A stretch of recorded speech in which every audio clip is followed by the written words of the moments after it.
Olá! Hoje a gente vai mergulhar numa história lá do comecinho da igreja cristã, sabe? Tá em Atos dos Apóstolos, capítulo 6. É fascinante porque mostra uma comunidade, assim, crescendo muito rápido, de repente, uma crise. E o pior, interna. Exato. Não era pressão de fora, era um conflito ali dentro mesmo, que podia ter rachado o grupo. E o que a gente quer explorar é justamente como eles lidaram com isso. A sabedoria por trás da solução que encontraram, né? Como equilibraram tudo. Crescimento, os problemas que surgem e a missão deles. Foi um momento chave. Uma comunidade cheia de vida, mas que se deparou com atritos. Diferenças culturais, necessidades práticas, coisas bem reais.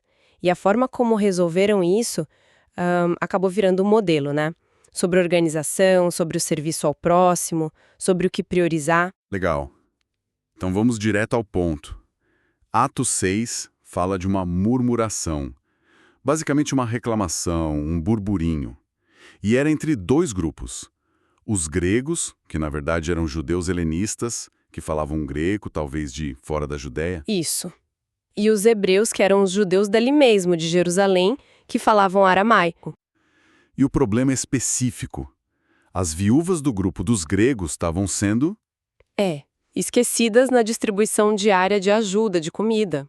O que isso mostra da dinâmica lá? Mostra que a coisa era complexa, né? Tinha uma barreira ali, talvez de língua, de costume, cultural mesmo. E essa barreira acabou gerando um problema social bem concreto. Gente vulnerável sendo deixada de lado.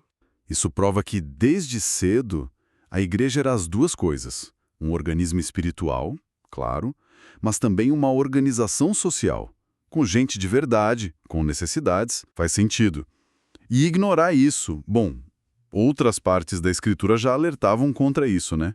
Deixar os necessitados de lado. Ameaçava a própria unidade deles. Com certeza. Não era uma opção. Ok, então veio a reclamação. Como é que a liderança, os 12 apóstolos, reagiram a essa bomba? Olha, eles agiram rápido, mas com discernimento.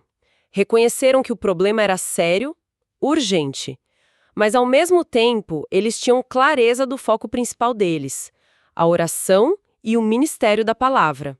Não podiam resolver um problema criando outro, tipo, abandonando o chamado deles. Entendi. Não dava para apagar o incêndio e deixar outro começar. Exato. Então a solução foi, Delegar? de forma inteligente. Eles propuseram que a própria comunidade escolhesse 7 homens. 7 homens qualificados para cuidar disso, desse importante negócio, como eles chamaram. Gostei que não minimizaram a tarefa, né? Não mesmo. Importante negócio. Isso mostra o valor que deram à questão. E essa ideia de delegar, de criar uma função específica para isso, foi fundamental. E é interessante notar, você mencionou isso, que não colocaram uma tarefa como mais espiritual que a outra. Pois é, não há essa oposição. O servir às mesas, que é esse cuidado prático, social, e o ministério da palavra e oração aparecem lado a lado, complementares, ambos essenciais para a missão da igreja. A delegação era para garantir que tudo fosse bem feito, que ambas as áreas tivessem a atenção devida. E aí que surge a ideia da diaconia, né? Sim, a raiz está aí. Naquele momento, era mais a função do serviço do que um cargo oficial como a gente conhece hoje. Mas o princípio do serviço organizado, valorizado, nasceu ali. Muito bom. E as qualificações para esses 7 homens? Isso me chamou muito a atenção. Não era só alguém que soubesse fazer contas ou organizar fila. Não mesmo. Os critérios eram bem profundos, olha só. Primeiro, boa reputação. Isso fala de integridade, de confiança da comunidade, de um bom testemunho, né? Essencial para lidar com recursos e pessoas. Com certeza. Depois, cheios do Espírito Santo. Isso aponta para a maturidade espiritual, para uma vida guiada por Deus. E por último? E de sabedoria, que não é só conhecimento, é discernimento prático, bom senso para resolver as coisas do dia a dia. Que interessante. E a comunidade aceitou isso? Aceitou na hora. Escolheram os 7 homens, nomes como Estevão, Filipe, nomes que depois aparecem fazendo coisas incríveis, aliás. E aí apresentaram eles aos apóstolos, e os apóstolos oraram e impuseram as mãos sobre eles. Um gesto forte de comissionamento, de bênção para aquele serviço específico. Essa combinação de caráter, espiritualidade e sabedoria prática para uma função que hoje talvez a gente chamasse de administrativa ou social, é muito forte. É uma visão integrada, né? Não adianta só ser piedoso se não tem capacidade. E nem adianta ter capacidade se não tem integridade, bom caráter. O ideal bíblico ali é a junção disso tudo. Mostra que mesmo tarefas vistas como práticas exigiam um calibre espiritual e moral altíssimo. Reconhecendo que o jeito como você serve importa tanto quanto o serviço em si, uma lição para qualquer grupo, né? Poderosa. Para qualquer organização que depende de gente dedicada em funções diferentes. E o resultado final dessa história toda? Resolveram um conflito interno, as viúvas foram cuidadas, mas e aí? Parou por aí? Que nada, o texto de Atos é bem direto sobre o que aconteceu depois.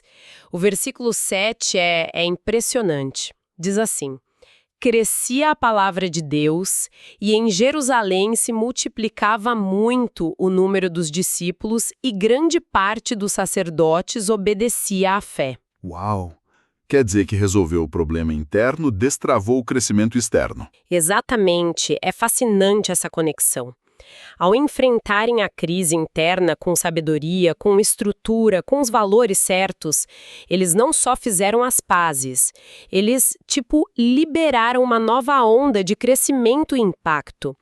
Resolveu o problema de dentro, impulsionou a missão para fora. Que desfecho impactante. Então, o que a gente tira disso tudo? Vemos uma comunidade que não varreu o problema para debaixo do tapete. Encarou de frente, usou sabedoria prática, delegou responsabilidades. Valorizou tanto o cuidado espiritual quanto as necessidades práticas, sociais. E o resultado foi mais unidade e a missão deles avançando com mais força ainda. Perfeito. A lição que atravessa os séculos é o valor essencial do serviço, dessa diaconia, para a saúde e para o propósito de qualquer comunidade. E isso nos deixa com uma pergunta para pensar, né? Inspirada por eles. Qual seria? Pensando nesse exemplo da igreja primitiva, como será que hoje, uma disposição real para servir, sem se prender a cargo ou título, e esse esforço consciente de equilibrar o cuidado espiritual com as necessidades práticas do dia a dia?